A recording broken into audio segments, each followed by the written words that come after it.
Arsenal mengoleksi 39 poin dari pertandingan tandang musim kemarin. Itu catatan terbanyak dari siapapun di Premier League musim itu. Dan hasil yang mereka peroleh di Selhurst Park, kandang Crystal Palace ini bisa jadi tanda Arsenal bisa mengulanginya lagi musim ini. Bertandang ke markas Crystal Palace, Arsenal harus rela tidak diperkuat rekrutan anyar mereka Jurriën Timber. Ia menderita cedera parah di pertandingan pembuka musim minggu kemarin. Di pertandingan ini, posisi Timber digantikan oleh Tomiyasu. Meriam London harusnya bisa memimpin di menit kedua, kalau saja Gabriel Martinelli menyanyiakan peluang emasnya. Baik Arsenal maupun Palace saling jual beli serangan di babak pertama, tapi sampai jeda skor masih kacamata. Masuk ke babak kedua, Arsenal dapat hadiah penalti di menit ke-53. Kali ini Martin Odegaard sukses jadi eksekutor The Gunners. Sayangnya, 2 kartu kuning yang diterima Tomiyasu membatalkan momentum anak asuh Arteta. Bermain dengan 10 pemain yang membuat mereka terpaksa melancarkan strategi bertahan penuh, Jakub Kiwior, Gabriel Magalhaes, Jorginho, dan Zinchenko dimasukkan untuk memperkuat pertahanan. Strategi itu berhasil dan Arsenal bisa mengemas poin penuh di laga ini, membuat mereka duduk di posisi 3, sedangkan The Eagles duduk di peringkat 11. Berikut rangkuman momen-momen penting di laga tersebut. Wasit akan semakin tegas dalam memimpin laga di Premier League musim ini. Dengan adanya peraturan baru, yaitu seorang pemain yang membuang-buang waktu bisa kena kartu kuning. Tomiyasu sudah merasakan getahnya.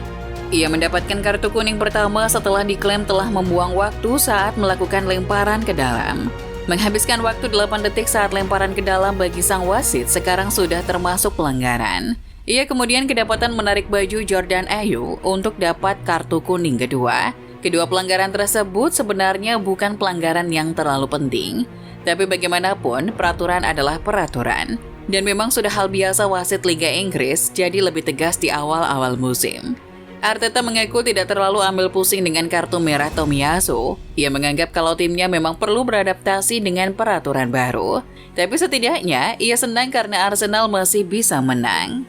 Saya orangnya sangat terbuka, saya paham masalahnya. Peraturan baru memang sedikit merepotkan tapi kami bisa beradaptasi. Dalam konteks ini, kami harus memenangkannya dan kami telah melakukannya hari ini. Ucapnya dikutip Sky Sport. Tapi dengan kartu merah Tomiyasu, Arteta berarti harus putar otak di pertandingan selanjutnya. Arsenal sudah kehilangan Jurriën Timber sebagai bek kiri karena cedera. Kemudian kartu merah Tomiyasu membuatnya dapat larangan bermain di satu pertandingan. Kemungkinan besar, Arteta bakal kembali mengandalkan Zinchenko atau Kieran Tierney di pertandingan selanjutnya lawan Fulham. Bukayo Saka punya hubungan yang rumit dengan titik penalti dalam karirnya selama ini. Umurnya baru 21 tahun, tapi ia sudah menghadapi banyak tekanan dan drama sebagai eksekutor penalti. Saka beberapa kali mencetak penalti krusial seperti saat lawan Liverpool, Chelsea, dan Manchester United. Tapi ia juga punya momen gagal penalti yang tak terlupakan. Contohnya di final Euro 2020 yang buat Inggris gagal juara, atau saat imbang lawan West Ham musim kemarin yang buat harapan juara Arsenal runtuh. Saka juga sempat gagal penalti saat lawan Barca di pramusim kemarin. Di pertandingan ini, kesempatan untuk jadi eksekutor kembali datang ke Saka. Tapi ia menyerahkan bola ke kaptennya, Martin Odegaard. Saka dan Odegaard memang punya teknik yang luar biasa, tapi ketenangan adalah satu hal penting yang dimiliki oleh Odegaard daripada Saka. Pertanyaannya kini, bagaimana pengaruhnya dengan performa Saka? Apakah dengan tugas sebagai eksekutor, ia akan bermain lebih bebas? Terbebas dari segala beban dan tekanan titik 12 pas. Mungkin hanya waktu yang bisa menjawabnya.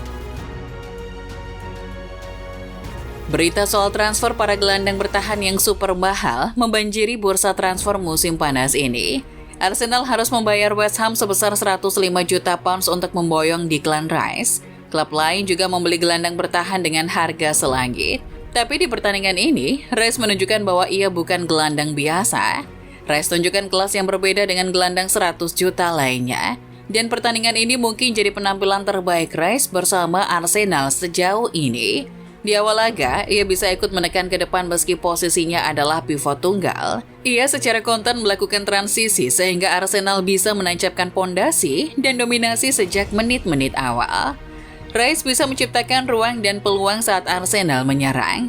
Kemudian bisa bertahan dengan sangat baik saat mereka bermain dengan 10 orang. Saya pikir ia bermain sangat bagus malam ini, dia mendominasi permainan. Dia telah melakukannya di klub sebelumnya tapi kami memintanya melakukan hal baru di sini.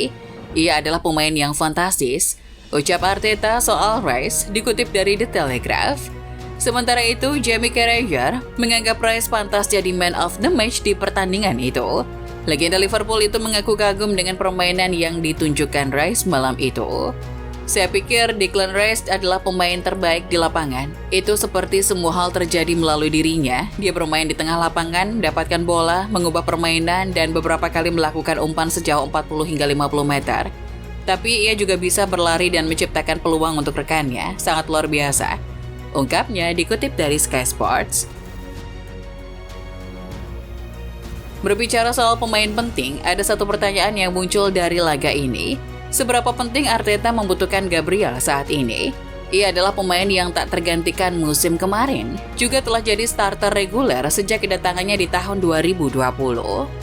Tapi musim ini, bek Brasil itu duduk di bangku cadangan saat lawan Nottingham Forest. Kemudian kembali jadi cadangan di laga ini. Mungkin saja Gabriel tidak akan bermain kalau Arteta tidak butuh kekuatan tambahan di lini bertahan di menit-menit akhir pertandingan ini. Ada pertanyaan soal masa depan Gabriel di Arsenal. Banyak klub besar yang sudah mengendus kemungkinan transfer sang pemain. Dilihat dari pertandingan ini, Arsenal sudah memiliki bentuk bek yang kuat dalam diri William Saliba. Penampilan apiknya di laga ini juga patut diberi pujian yang sama seperti Rice. Saliba berduet dengan Ben White di tengah. Meskipun posisi natural White adalah bek sayap kanan, tapi Arteta sedang bereksperimen dengan memasang Thomas Partey sebagai bek kanan. Untuk saat ini mungkin memang terlihat bahwa kualitas pertahanan Arsenal tidak berkurang dengan absennya Gabriel. Tapi bukan berarti Arteta sudah tidak membutuhkannya lagi. Musim yang sibuk menanti meriam London. Kunci skuad yang hebat adalah kedalaman yang kuat. Saat ini Arsenal mungkin tidak membutuhkannya. Tapi di bulan Oktober atau November nanti, saat semua kompetisi saling bertumpuk, Arteta akan sangat membutuhkannya. Selain 3 poin yang berharga, ada catatan membanggakan Arsenal lainnya. Kemenangan ini membuat Arsenal tak terkalahkan di 13 derby London berturut-turut di Liga.